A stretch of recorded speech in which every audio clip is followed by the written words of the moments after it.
big news in the ongoing trade tensions involving former President Donald Trump. A recent legal development has brought more confusion to the issue of tariffs imposed during his administration.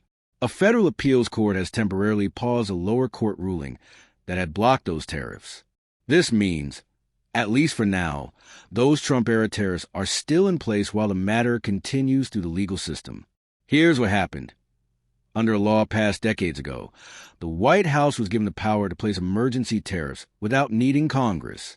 Trump used this power to set tariffs on various imports, saying it was needed to protect national economic interests. But recently, a lower court ruled that the way Trump used those powers wasn't legal, arguing it violated the balance of power between the executive and legislative branches of government. Now, the appeals court has temporarily stopped that ruling from taking effect. That means the tariffs remain in place, at least until the courts finish hearing all sides of the case. Experts say the issue could eventually go all the way to the Supreme Court, where a final decision might be made. For businesses and consumers, this uncertainty isn't good news.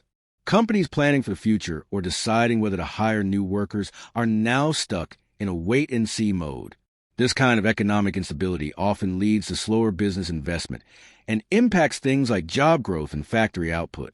While the overall U.S. economy hasn't crashed, some areas are starting to show signs of slowing down. Some people argue there's a real crisis in international trade, with issues like unfair practices by other countries and the decline of American manufacturing. They believe tariffs are necessary to protect U.S. industries. But others say this isn't the kind of emergency that justifies skipping normal investigations and procedures. Earlier in Trump's presidency, the administration followed a slower legal process to apply tariffs. These were usually based on specific evidence of unfair trade by certain countries. Courts were more willing to accept those actions. But this recent batch of broad emergency tariffs is facing more resistance in the courts, especially because it didn't go through the usual steps. At the center of all this is a debate. Did the president overstep his authority? Or does the law allow for this kind of action in special situations? That's what the courts now have to decide. Until then, the White House is trying to defend its position, while also preparing for possible Supreme Court hearings.